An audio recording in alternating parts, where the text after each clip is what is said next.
পারমাণবিক অস্ত্র তৈরির ঘোষণা দিয়ে কি দিল ইরান? তাহলে এখন কি করবে যুক্তরাষ্ট্র আর ইসরায়েল? শত্রুপক্ষের বারবার হুমকি আর সামরিক আগ্রাসনের মুখে আর চুপ থাকতে পারল না তেহরান। নিজেদের শক্তি অর্জনের লড়াইয়ে এক চুলো পিছিয়ে থাকতে রাজি নয় ইরান। আর তাই ইরানের সর্বোচ্চ প্রতিরক্ষা বাহিনী IRGC সংশ্লিষ্ট সংবাদ মাধ্যমে এলো এমন এক ঘোষণা যা শুনে পশ্চিমাদের বুক কাঁপতে বাধ্য। এর আগেই জাতিসংঘের পরমাণু পর্যবেক্ষক সংস্থা IAEA দাবি করেছিল 10টি পারমাণবিক বোমা তৈরির জন্য প্রয়োজনীয় সব প্রস্তুতি ইতিমধ্যে সম্পন্ন করে রেখেছে ইরান। কিন্তু প্রশ্ন হলো, হঠাৎ কেন এই মারণাস্ত্র তৈরির পথে হাঁটতে শুরু করলো তেহরান? আর ঠিক কবেই বা ঘটবে সেই উত্তাপ? টানা 40 দিন ধরে ইরানের বিরুদ্ধে অবিরাম হামলা চালিয়েও দেশটির পারমাণবিক কেন্দ্রগুলোকে পুরোপুরি ধ্বংস করতে পারেনি যুক্তরাষ্ট্র ও ইসরায়েলের যৌথ সামরিক বাহিনী। উল্টো সেই যুদ্ধে নিজেদের বিপুল ক্ষতি ডেকে এনেছে ইহুদিবাদীরা। আর এবার সেই ভুলের চরম মাসুল গুনতে চলেছে যুক্তরাষ্ট্র ও ইসরায়েল। এতদিন জাতিসংঘের পরমাণু পর্যবেক্ষক সংস্থা সহ পশ্চিমা দেশগুলো বারবার দাবি করে আসছিল পারমাণবিক অস্ত্র তৈরির একদম দ্বারপ্রান্তে দাঁড়িয়ে আছে ইরান। দেশটির কাছে রয়েছে অন্তত 440 কেজি ওজনের ইউরেনিয়াম, যার সমৃদ্ধতার মাত্রা 60%-এরও বেশি। অর্থাৎ চাইলেই সেই ইউরেনিয়ামকে পারমাণবিক অস্ত্র তৈরির উপযোগী মাত্রায় সমৃদ্ধ করে ফেলতে পারে ইরান।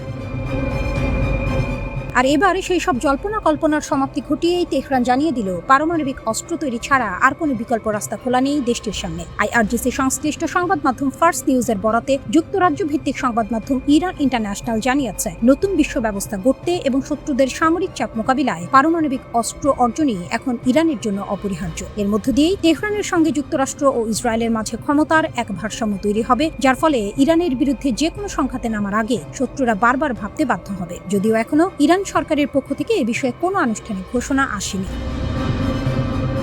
ঠিক এই মুহূর্তে ইহুদিবাদীরা বুকে কাঁপন ধরানোর মতো আরেকটি তথ্য দিয়েছেন ইরানের সেনাবাহিনীর মুখপাত্র ব্রিগেডিয়ার জেনারেল মোহাম্মদ আকরাম মিনিয়া। সাম্প্রতিক যুদ্ধের সময়ও যে থেমে থাকেনি ইরানের অস্ত্র উন্নয়নের যাত্রা, সে চাঞ্চল্যকর তথ্য দিয়ে তিনি জানান, সেনাবাহিনী এবং সর্বোচ্চ প্রতিরক্ষা বাহিনী IRGC যৌথভাবে তৈরি করেছে আরও উন্নত মানের ক্ষেপণাস্ত্র। শুধু তাই নয়, আরাশ-2 এর মতো অত্যাধুনিক ড্রোনও তৈরি করে নিজেদের সামরিক সক্ষমতাকে আরও এক ধাপ এগিয়ে নিয়েছে ইরান। তার ভাষায়, খুব শীঘ্রই এসব অস্ত্রের আসল ক্ষমতা সম্পর্কে গোটা বিশ্বকে জানিয়ে দেবে তেহরান। আর এই বিরাট সাফল্যকে কাজে লাগিয়ে একটি নিরাপদ ও শক্তিশালী ভবিষ্যৎ গড়ার পথে এগিয়ে যাবে ইরান। এই তথ্য নিশ্চিত করেছে দেশটির রাষ্ট্রীয় সম্প্রচার মাধ্যম প্রেস টিভি। অন্যদিকে ইরান যাতে কোনোভাবেই পারমাণবিক অস্ত্র তৈরি করতে না পারে, সে লক্ষ্য বাস্তবায়নে এখনো মরিয়া ইসরায়েলের প্রধানমন্ত্রী বেনিয়ামিন নেতানিয়াহু। এমনকি মার্কিন প্রেসিডেন্ট ডোনাল্ড ট্রাম্পও আবারও তার চিরচেনা আগ্রাসী সুরে হুঁশিয়ারি দিয়ে বলেছেন, প্রয়োজনে ইরানের বিরুদ্ধে আবারও সামরিক পদক্ষেপ নেয়ার পথেই হাঁটবে যুক্তরাষ্ট্র। আর তেমনটা ঘটলে নাকি ইরানের আর কোনো অস্তিত্বই অবশিষ্ট থাকবে না।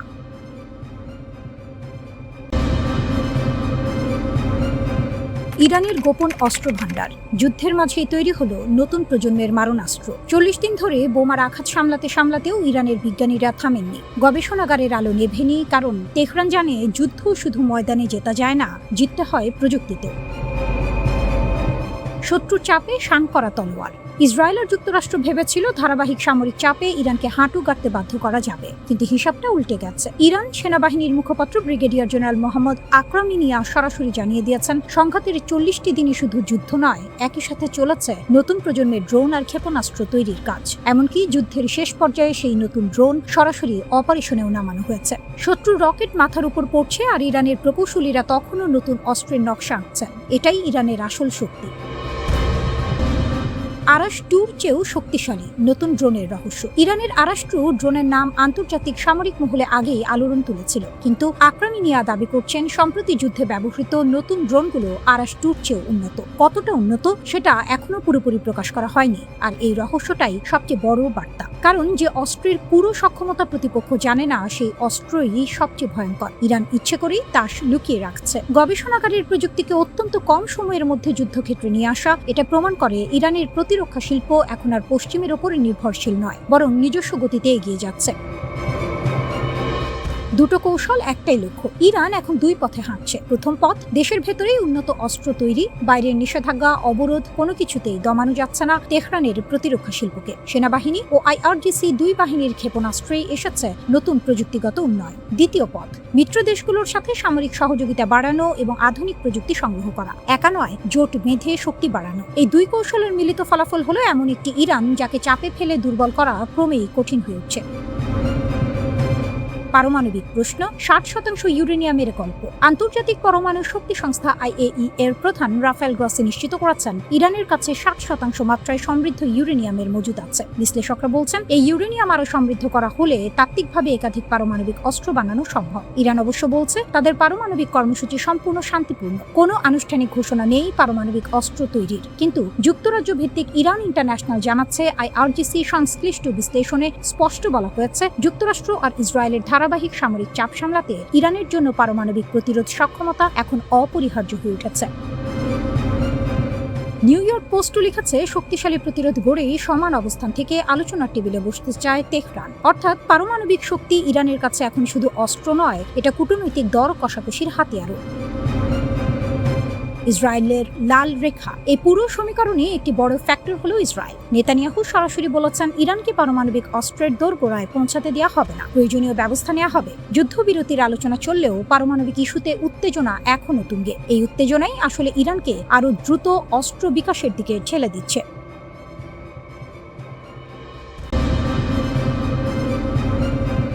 ইরানের মাস্টার প্ল্যান, লেবানন থেকে সিরিয়া, ট্রাম্পও এখন ফাঁদে। ট্রাম্প হতাশ, নেতানিয়াহু ক্ষুব্ধ।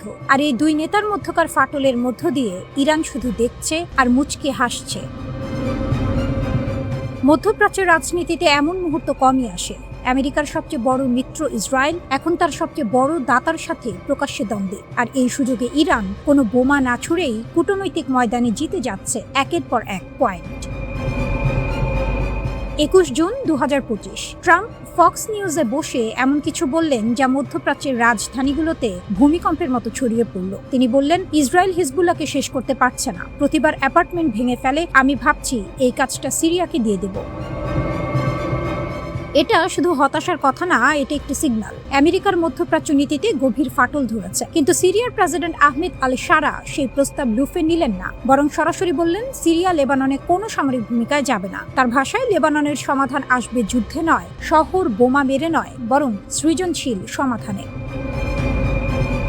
সবচেয়ে বড় চমক, শারা বললেন, হিজবুল্লাহর সাথে আলোচনার টেবিলে বসতে তার আপত্তি নেই। যদি এটা লেবানন ও সিরিয়ার স্বার্থে হয় তাহলে কেন নয়? এখানেই ইরানের আসল খেলা বোঝা দরকার। হিজবুল্লাহ ইরানের তৈরি অর্থায়নে, অস্ত্রে, আদর্শে। লেবাননে ইসরায়েলের বিরুদ্ধে লড়াই করতে করতে হিজবুল্লাহ দুর্বল হয়েছে, ঠিক আছে, কিন্তু ইরান কি আসলে হিজবুল্লাহকে জেতাতে চায়, নাকি এই যুদ্ধকে জিইয়ে রেখে তার সুবিধা নিতে চায়? উত্তর দ্বিতীয়টা। কারণ এই যুদ্ধ যতদিন চলবে, ইসরায়েল আন্তর্জাতিকভাবে বিচ্ছিন্ন হতে থাকবে, ট্রাম্প নেতানিয়াহুর সম্পর্ক ক্ষয় হতে থাকবে, আমেরিকার মনোযোগ বিভক্ত থাকবে, আর ইরান নিয়ে সুইজারল্যান্ড যে পারমাণবিক আলোচনা চলছে, সেখানে ইরানের দর কষাকষির ক্ষমতা বাড়তে থাকবে।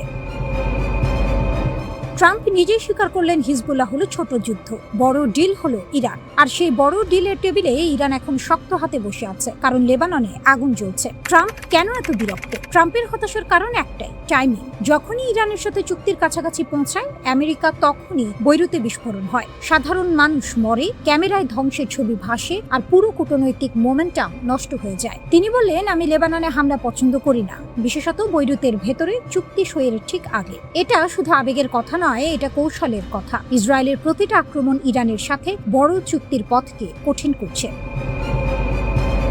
নেতানিয়াহু কি বললেন? নেতানিয়াহু পাল্টা দিলেন দৃঢ়ভাবে। তিনি বললেন, আমি ইসরায়েলের স্বার্থে দাঁড়াই। ট্রাম্প আমার কথা শোনেন না, আমিও তার কথা পুরোপুরি মানি না। আমরা দুটো স্বাধীন দেশের নেতা। আর তিনি স্পষ্ট করলেন, গাজায়, সিরিয়ায়, লেবাননে ইসরায়েলের নিরাপত্তা অঞ্চল থাকবে যতদিন দরকার। এই দ্বন্দ্ব এখন প্রকাশ্য, আর ইরান এই ফাটলটাকেই তার সবচেয়ে বড় সম্পদ হিসেবে ব্যবহার করছে। মধ্যপ্রাচ্যের এই জটিল দাবার বোর্ডে ইরান একটি পুরনো কৌশল খেলছে, নিজে না লড়ে অন্যদের দিয়ে লড়িয়ে সুবিধা নেয়া। হিজবুল্লাহ তার হাতিয়ার, লেবানন তার রণক্ষেত্র, আর ট্রাম্প নেতানিয়াহুর দ্বন্দ্ব তার বোনাস।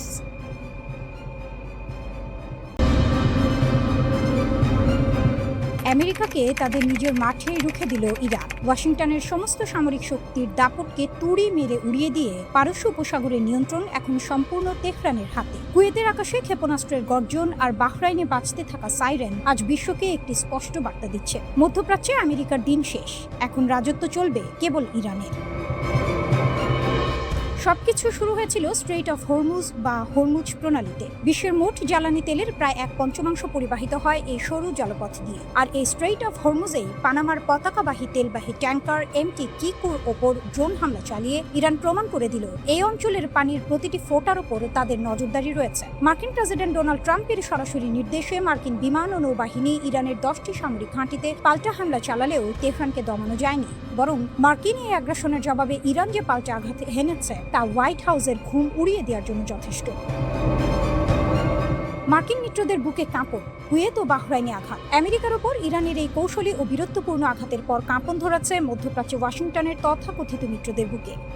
কুয়েতের আকাশ প্রতিরক্ষা ব্যবস্থা একের পর এক ধেয়ে আসা ইরানি মিসাইল ও ড্রোন ঠেকাতে গিয়ে রীতিমতো হিমশিম খাচ্ছে। দেশটির সামরিক বাহিনী নাগরিকদের শান্ত থাকার আহ্বান জানালেও আকাশের বিস্ফোরণের শব্দ তাদের ভেতরে চরম আতঙ্ক তৈরি করেছে। বাহরাইন আরো বড় ধাক্কা খেয়েছে। বাহরাইন পুরো দেশ জুড়ে এখন বাজছে বিমান হামলার সাইরেন। নাগরিকদের নির্দেশ দেওয়া হয়েছে নিকটবর্তী নিরাপদ আশ্রয়ে চলে যেতে। বাহরাইনের ক্ষোভের মূল কারণ হলো ইরান তাদের সার্বভৌমত্ব লঙ্ঘন করেছে। কিন্তু বাস্তবতা হলো বাহরাইন নিজেই আমেরিকার 5ম নৌবাহকে আশ্রয় দিয়ে এই অঞ্চলে ইরানের নিরাপত্তার জন্য হুমকি তৈরি করে রেখেছিল। ইরান কেবল তার নিজের প্রতিরক্ষায় সেই হুমকির উৎসকে স্তব্ধ করে দিয়েছে। শান্তি চুক্তি ও ওয়াশিংটনের বিশ্বাসঘাতকতা। কয়েকদিন আগেই ওয়াশিংটন ও তেহরানের মধ্যে একটি ভঙ্গুর যুদ্ধবিরতি বা অন্তর্বর্তীকালীন সমঝোতা চুক্তি হয়েছিল। বিশ্ববাসী ভেবেছিল হয়তো এবার পরিস্থিতি শান্ত হবে, কিন্তু আমেরিকার স্বভাবজাত সাম্রাজ্যবাদী নীতি আর ইরানের ওপর হামলা সেই শান্তি প্রচেষ্টাকে নস্যাৎ করে দেয়। ইরান স্পষ্ট জানিয়ে দিয়েছে তারা কোনো চুক্তি ভঙ্গ করতে চায়নি, কিন্তু আমেরিকা যখনই তাদের উপর আঘাত হানবে তেহরান হাত গুটিয়ে বসে থাকবে না। বাহরাইন অভিযোগ করছে যে ইরান ইচ্ছাকৃতভাবে শান্তি আলোচনা ব্যাহত করছে। তবে আসল সত্য হলো আমেরিকা যখন এই অঞ্চলে তার সামরিক শক্তি প্রদর্শন করতে চায় তখন ইরান তার দাঁত ভাঙা জবাব দিতে বাধ্য হয়। ইরান এখন আর রক্ষণাত্মক অবস্থানে নেই, তারা এখন আক্রমণাত্মক এবং এই অঞ্চলের প্রধান চালিকা শক্তি। গ্লোবাল এনার্জি মার্কেট ও নতুন ভূ রাজনীতি ইরানের এই শক্ত অবস্থানের কারণে বৈশ্বিক জ্বালানি বাজার এখন চরম অস্থিরতার মুখে। হরমুজ প্রণালী যদি ইরান সম্পূর্ণ বন্ধ করে দেয় তবে থমকে যাবে বৈশ্বিক অর্থনীতি। আমেরিকা ভালো করেই জানে ইরানের সাথে সরাসরি পূর্ণাঙ্গ যুদ্ধে জড়ানো মানে নিজেদের ধ্বংস ডেকে আনা।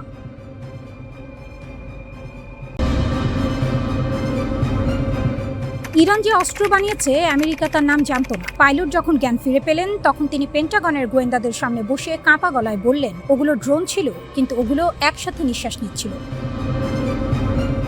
এপ্রিল 2025 ইরানের আকাশ একটি আমেরিকান F-15 যুদ্ধবিমান ভূপাতিত হলো। ইতিহাসে প্রথমবারের মতো ইরানের আকাশে মার্কিন যুদ্ধবিমান গুলি করে নামানো হলো, কিন্তু কিভাবে, কোন ক্ষেপণাস্ত্রে, কোন রাডারে? বিধ্বস্ত হওয়ার আগের শেষ কয়েক সেকেন্ড পাইলট বলেছেন বিমান ভেঙে পড়ার ঠিক আগ মুহূর্তে তিনি আকাশে একটি অদ্ভুত দৃশ্য দেখেন। একটি বড় ড্রোনের নিচে ছোট ছোট ড্রোন ঝুলছে, একদম জেলিফিশের পায়ের মতো। আর পুরো কাঠামোটা একক প্রাণীর মতো একসাথে ঘুরছে, ভাসছে, এগিয়ে আসছে। প্রত্যক্ষদর্শী এক কর্মকর্তার ভাষায় ভিন গ্রহের কাণ্ড কারখানা। আরেকজন বললেন আকাশের ড্রোনের মাইনফিল্ড। 4টি আলাদা গোয়েন্দা সূত্র এই বর্ণনা নিশ্চিত করেছে ড্রোনগুলো আলাদা আলাদা ছিল না, ওরা একে অপরের সঙ্গে যুক্ত হয়ে একটাই জীবন্ত কাঠামো তৈরি করেছিল। কারিগরি ভাষায় ওর নাম ওয়ান টু মেনি মেশড নেটওয়ার্কিং। এই প্রযুক্তি আসলে কি? সাধারণ ড্রোন আক্রমণে একটা ড্রোন একটি লক্ষ্যে ধেয়ে যায়। আধুনিক প্রতিরক্ষা ব্যবস্থা সেটা ধরতে পারে, গুলি করতে পারে, ধ্বংস করতে পারে। কিন্তু যদি একসাথে 50টি ড্রোন একটাই মস্তিষ্কের নির্দেশে চলে, যদি ওরা পরস্পরের সঙ্গে যোগাযোগ করতে করতে আকৃতি বদলাতে পারে, একটাকে গুলি করলে বাকিরা দলছুট না হয়ে বরং নতুন ছক কষে এগিয়ে আসে, তখন আর এটা একটা ড্রোন নয়, এটা একটি জীব, একটা ঝাঁক, একটা চিন্তাশীল আক্রমণ। মার্কিন ড্রোন বিশেষজ্ঞ এমা বেটস বলেছেন এই ধরনের সমন্বিত ড্রোন ঝাঁক যদি বিস্ফোরক বহন করে নিখুঁতভাবে আকৃতি বজায় রেখে আক্রমণ চালাতে পারে তাহলে যে কোনো দেশের প্রতিরক্ষা ব্যবস্থার জন্য সেটা ব্যয়বহুল দুঃস্বপ্ন। কারণ একটা ইন্টারসেপ্টর মিসাইলের দাম লক্ষ লক্ষ ডলার আর ড্রোনের ঝাঁক আসে হাজার হাজার। এতদিন এই প্রযুক্তি শুধু চীন আর রাশিয়ার কাছে আছে বলে ধারণা ছিল। এখন প্রশ্ন, ইরান কোথা থেকে পেল? ইরান যেভাবে খেলা পাল্টে দিল। ইরানের ড্রোন গল্পটা পুরনো। ইউক্রেন যুদ্ধে রাশিয়া ইরানি শাহী ড্রোন ব্যবহার করে ইউরোপকে চমকে দিয়েছিল। সস্তা, সহজ কিন্তু কার্যকর। কিন্তু সেটা ছিল প্রথম অধ্যায়। দ্বিতীয় অধ্যায়ে ইরান শুধু সস্তা ড্রোন বানায়নি, তারা ড্রোনকে চিন্তা করতে শিখিয়েছে, ঝাঁক মারতে শিখিয়েছে, একসাথে শ্বাস নিতে শিখিয়েছে। বিশেষজ্ঞরা মনে করছেন রাশিয়া বা চীনের প্রযুক্তি সহায়তায় ইরান এই ক্ষমতা অর্জন করেছে। ইউক্রেনের রণাঙ্গন ছিল পরীক্ষাগার, মধ্যপ্রাচ্য হলো বাস্তব মঞ্চ। এবং সেই মঞ্চে এপ্রিল মাসে যা ঘটলো, একটা F-15 মাটিতে পড়লো, সেটা শুধু একটি বিমান ভূপাতিত হওয়ার গল্প নয়, সেটা একটি বার্তা। পেন্টাগনের ভেতরে এখন কি চলছে? পাইলটের বর্ণনা দিয়ে খোদ মার্কিন গোয়েন্দা সংস্থার কর্মকর্তাদের মধ্যে দুটো দল তৈরি হয়েছে। একদল বলছে পাইলট সেদিন মাথায় কনকাশন পেয়েছিলেন, এটা তার দ্বিতীয়বার বিমান বিধ্বস্তের ঘটনা। আগেরবার কুয়েতি বাহিনীর ফ্রেন্ডলি ফায়ারে বিমান পড়েছিল। মানসিক ট্রমায় মানুষ অনেক কিছু দেখে যা আসলে থাকে না। আরেক দল বলছে 4টি স্বাধীন গোয়েন্দা সূত্র এই ঘটনা নিশ্চিত করেছে এটা এক পাইলটের হ্যালোসিনেশন নয়। মার্কিন এয়ারফোর্স বা সেন্ট্রাল কমান্ড এখনো আনুষ্ঠানিক কোনো মন্তব্য করেনি। সেই নীরবতাটাই সবচেয়ে জোরালো বক্তব্য।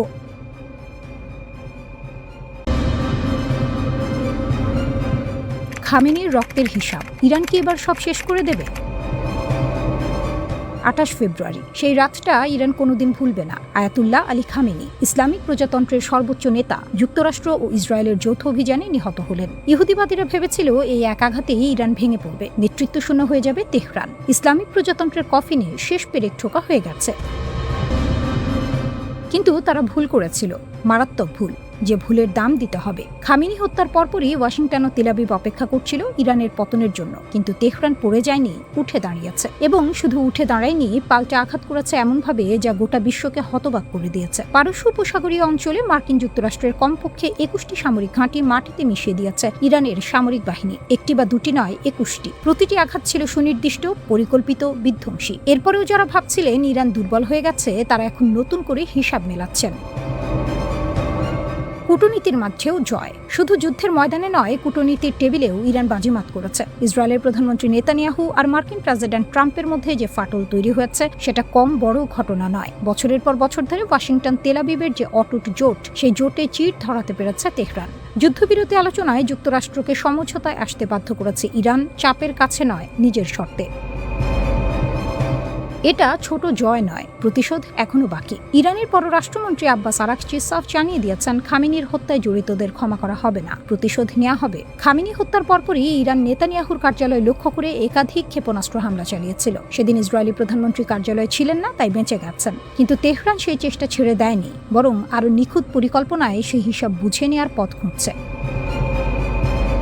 যে অস্ত্রের কথা দুনিয়া জানত না। ইরানের সশস্ত্র বাহিনীর জ্যেষ্ঠ কর্মকর্তা ব্রিগেডিয়ার জেনারেল আহমদ রেজা সম্প্রতি একটি অসাধারণ হুঁশিয়ারি দিয়েছেন। তিনি বলেছেন, ইরানের সামরিক বাহিনী এখনও তাদের সমস্ত সক্ষমতা মাঠে নামায়নি। মধ্যপ্রাচ্যের সীমানার বাইরেও নির্ভুলভাবে হামলা চালানোর মতো অস্ত্র তেহরানের কাছে প্রস্তুত আছে। ইউরোপ, মধ্য এশিয়া, এমনকি আরও দূরে মার্কিন ঘাঁটিগুলোও এখন ইরানের রাডারের বাইরে নয়। যুদ্ধবিরতির এই সময়কে ইরান ব্যবহার করছে নিজেকে আরও শক্তিশালী করতে। ক্ষেপণাস্ত্রের রেঞ্জ বাড়ানো হচ্ছে, নতুন অস্ত্র তৈরি হচ্ছে, শত্রুকে বিস্মিত করার প্রস্তুতি চলছে পুরোদমে। বর্তমানে যে যুদ্ধবিরতি চলছে সেটাকে ইরান বিশ্রামের সুযোগ হিসেবে নেয়নি। সামরিক বিশ্লেষকরা বলছেন, এই বিরতিকে কাজে লাগিয়ে ইরান পূর্বের চেয়ে আরও শক্তিশালী হয়েছে। ইসরায়েল বারবার যুদ্ধবিরতির শর্ত লঙ্ঘন করবে কিনা সেই আশঙ্কা তেহরানের মধ্যে আছে, আর সেই আশঙ্কা থেকেই ইরান বিশ্বাস করছে না যে শান্তি দীর্ঘস্থায়ী হবে, তাই প্রস্তুতি থামানো যাবে না। খামেনিকে হত্যা করে ইসরায়েল ও আমেরিকা ভেবেছিল ইরানের মেরুদণ্ড ভেঙে দিয়েছে, কিন্তু যে দেশ 21টি মার্কিন ঘাঁটি ধ্বংস করতে পারে, নেতানিয়াহুর কার্যালয়ে ক্ষেপণাস্ত্র পাঠাতে পারে, ট্রাম্প নেতানিয়াহুর জোটে ফাটল ধরাতে পারে, সেই দেশের মেরুদণ্ড ভাঙা যায় না। ইরান এখন শুধু টিকে নেই, ইরান পাল্টা আঘাতের অপেক্ষায় আছে। প্রশ্ন শুধু একটাই, কখন?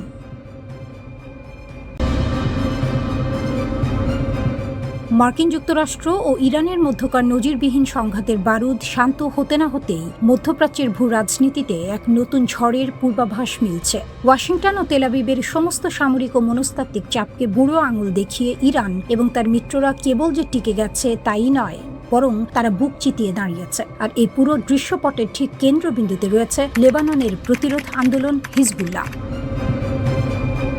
আমেরিকার দম্ভ চূর্ণ করে এবং ইসরায়েলি সামরিক আগ্রাসনকে ব্যর্থ দাবি করে ইরান ও হিজবুল্লাহ এখন মধ্যপ্রাচ্যের ক্ষমতার ভারসাম্য নিজেদের পক্ষে নেয়ার খেলায় মেতেছে। যুদ্ধবিরতি হয়তো কামানের গর্জন থামিয়েছে, কিন্তু আঞ্চলিক আধিপত্য ও প্রভাব বিস্তারের আসল মনস্তাত্ত্বিক লড়াইটি কেবল শুরু হলো।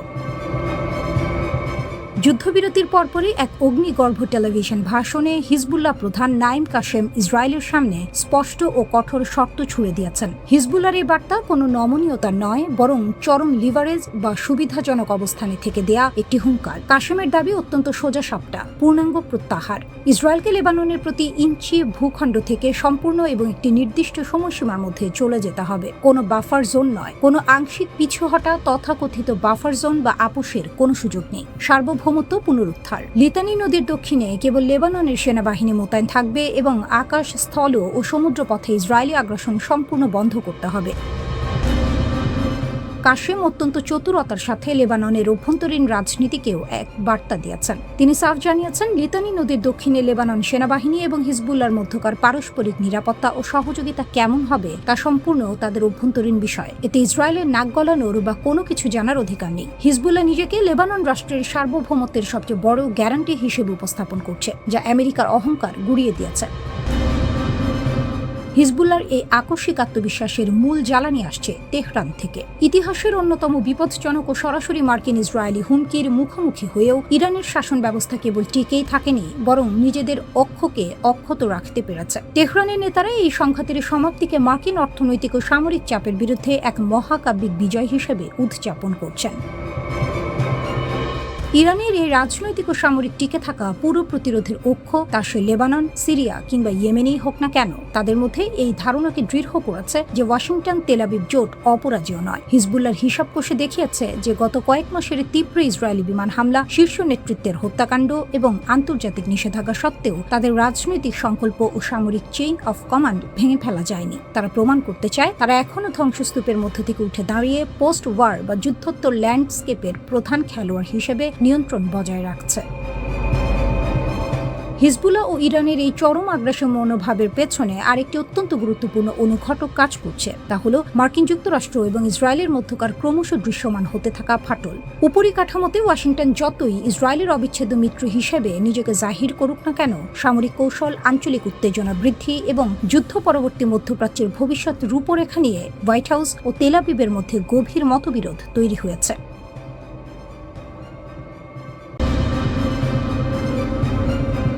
ইরান নয়, ইসরায়েলের আসল ভয় এখন তুরস্ক আর মিশর। কেন? দশকের পর দশক ধরে একটাই সমীকরণ চলে আসছিল, ইসরায়েলের এক নম্বর শত্রু মানেই ইরান। পরমাণু কর্মসূচি, প্রক্সি মিলিশিয়া, হিজবুল্লাহ, সব রাস্তা তেহরানে গিয়ে শেষ হতো। কিন্তু এখন ইসরায়েলের নিজস্ব গণমাধ্যম এবং থিঙ্ক ট্যাঙ্কগুলো অন্য একটি প্রশ্ন তুলছে। আগামী দশকে আসল চ্যালেঞ্জ কি ইরান নাকি অন্য কেউ? উত্তরটা চমকে দেওয়ার মতো, তুরস্ক এবং মিশর। তুরস্ককে কেন হঠাৎ ভয় পাচ্ছে তেল আবিব? ইসরায়েলের প্রভাবশালী দৈনিক মারিভে সম্প্রতি একটি সামরিক বিশ্লেষণ প্রকাশিত হয়েছে। সেখানে সরাসরি বলা হয়েছে, তুরস্ক শুধু একটি আঞ্চলিক শক্তি নয়, এটি এমন একটি সামরিক ও প্রযুক্তিগত শক্তিতে পরিণত হচ্ছে যা পুরো মধ্যপ্রাচ্যের ভারসাম্য বদলে দিতে সক্ষম। ন্যাটোতে যুক্তরাষ্ট্রের পরই তুরস্কের অবস্থান, কয়েক লাখ সক্রিয় সেনা, আধুনিক যুদ্ধ সক্ষমতা, বিস্তৃত সামরিক অবকাঠামো। এটুকু হয়তো আগেও জানা ছিল, কিন্তু ইসরায়েলি বিশ্লেষকদের ঘুম কাটছে অন্য একটি বিষয়, তুরস্কের প্রতিরক্ষা শিল্প। একসময় বিদেশি অস্ত্রের উপর পুরোপুরি নির্ভরশীল এই দেশটি এখন নিজেদের সামরিক চাহিদার প্রায় ৮০% দেশীয় প্রযুক্তিতে মেটাচ্ছে। যুদ্ধবিমান, ড্রোন, ক্ষেপণাস্ত্র, সাঁজোয়াজান, নৌ প্রযুক্তি, প্রতিটি ক্ষেত্রে আঙ্কারা দ্রুত গতিতে এগিয়ে যাচ্ছে। আর তুর্কি ড্রোনের কথা তো এখন পুরো বিশ্বই জানে। ইউক্রেন থেকে আজারবাইজান, বিভিন্ন সংঘাতে বাইরাক্তার ড্রোন যেভাবে যুদ্ধের গতিপথ বদলে দিয়েছে, সেটা নতুন করে সামরিক ভূগোলের হিসাব লিখিয়ে দিচ্ছে। ইউরোপ, আফ্রিকা, মধ্য এশিয়া সব জায়গায় তুরস্কের সামরিক প্রভাব ছড়িয়ে পড়ছে। কিন্তু শুধু অস্ত্র নয়, ইসরায়েলি বিশ্লেষকরা আরো বেশি চিন্তিত তুরস্কের কূটনৈতিক আক্রমণাত্মকতা নিয়ে। গাজা ইস্যুতে এরদোয়ানের কঠোর অবস্থান, ফিলিস্তিনের প্রতি প্রকাশ্য সমর্থন এবং মুসলিম বিশ্বের নেতৃত্বে নিজেকে প্রতিষ্ঠা করার সুস্পষ্ট প্রচেষ্টা, এই সবকিছু মিলিয়ে তেল আবিব একটি বহুমাত্রিক চ্যালেঞ্জ দেখছে। সামরিক শক্তি, প্রযুক্তিগত সক্ষমতা, রাজনৈতিক প্রভাব, কূটনৈতিক নেতৃত্ব, একসাথে এই 4টি মাত্রায় যে দেশ এগিয়ে যাচ্ছে, সেটাই দীর্ঘমেয়াদে সবচেয়ে বিপজ্জনক প্রতিদ্বন্দ্বী। মিশর। শান্তি চুক্তির পরেও কেন যুদ্ধের আশঙ্কা? জেরুজালেমে অনুষ্ঠিত JMS ইন্টারন্যাশনাল পলিসি সামিটে হারুফ সেন্টারের প্রধান নির্বাহী আহমিয়াদ কোহেন একটি বিস্ফোরক মন্তব্য করলেন। আগামী 15 বছরের মধ্যে মিশরের সঙ্গে যুদ্ধে জড়াতে পারে ইসরায়েল। কথাটা শুনলে হোঁচট লাগে, কারণ ইসরায়েল ও মিশর 1979 সালেই ঐতিহাসিক শান্তি চুক্তি করেছে। 4 দশকেরও বেশি সময় ধরে দুই দেশের মধ্যে নিরাপত্তা সহযোগিতা চলছে, সিনাই অঞ্চলে একসাথে সন্ত্রাস দমন করেছে। তাহলে কোহেন কোন ভিত্তিতে এই পূর্বাভাস দিচ্ছেন? তার যুক্তি হলো ইরান ও প্রতিরোধ শক্তির প্রভাব যদি কমে যায় মধ্যপ্রাচ্যে একটি নতুন কৌশলগত শূন্যতা তৈরি হবে, আর সেই শূন্যতা পূরণ করতে এগিয়ে আসবে সুন্নি মুসলিম রাষ্ট্রগুলো। তখন যদি মুসলিম ব্রাদারহুড আবারও মিশরের ক্ষমতায় ফেরে, কায়রো ও তেল আবিবের সম্পর্ক সম্পূর্ণ ভিন্ন মোড় নেবে। এই মন্তব্যকে একা কোহেনের মতামত বলে উড়িয়ে দেওয়া কঠিন, কারণ মার্কিন গুপ্তচর বৃত্তি মামলায় দণ্ডিত সাবেক ইসরায়েলপন্থী বিশ্লেষক জোনাথন পোলার্ডও একই সতর্কবার্তা দিয়েছেন। ইরান দুর্বল হলে তুরস্ক ও মিশরই হবে ইসরায়েলের প্রধান কৌশলগত প্রতিদ্বন্দ্বী। ইসরায়েল এখন একসঙ্গে একাধিক ফ্রন্টে চাপে আছে, গাজা, ইরান, লেবানন সীমান্ত। এই পরিস্থিতিতেই উগ্র ডানপন্থী জাতীয় নিরাপত্তা মন্ত্রী ইতামার বেন গভীর প্রকাশ্যে বলেছেন, প্রয়োজনে ট্রাম্পের অনুরোধও প্রত্যাখ্যান করতে পারে ইসরায়েল।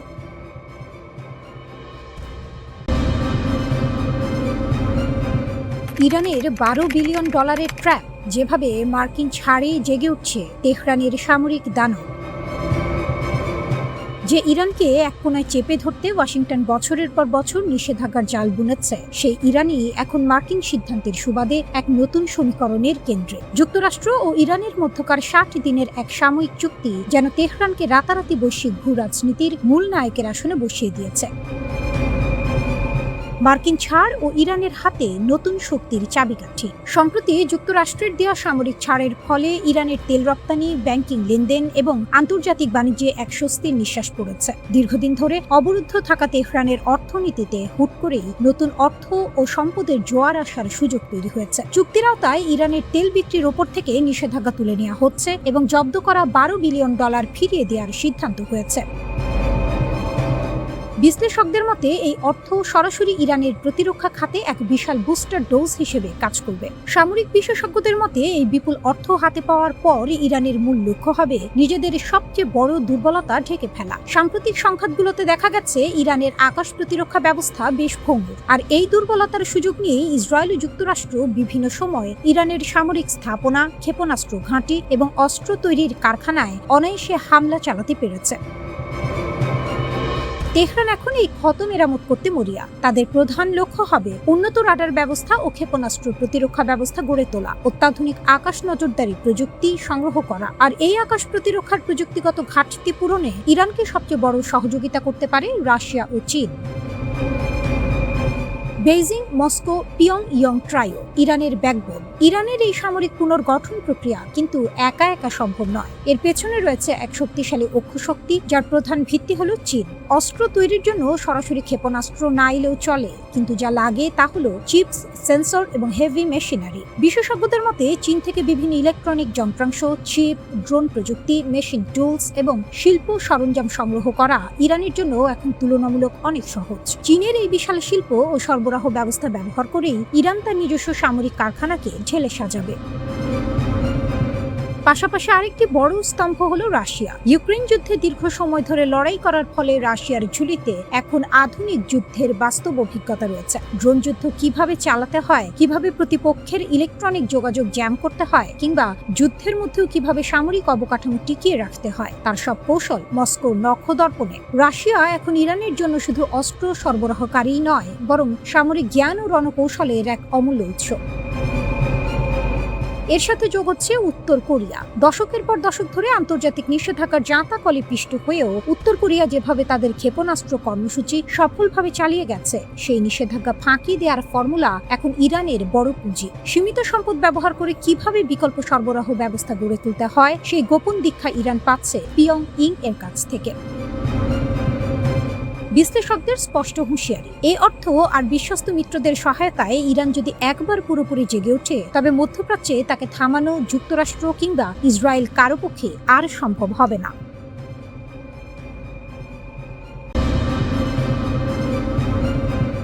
দক্ষিণ লেবাননের সীমান্ত এখন জ্বলন্ত অগ্নিকুণ্ড। মুখোমুখি লড়াইয়ে ইসরায়েলের 4 এলিট সেনা খতম। নিহতদের মধ্যে আছেন খোদ ব্যাটালিয়ন কমান্ডার লেফটেন্যান্ট দর গেদালিয়াবেভ সিমসন। তেল আবিবের সামরিক সদর দপ্তরে এখন শুধু কান্নার রোল আর প্রতিশোধের চিৎকার।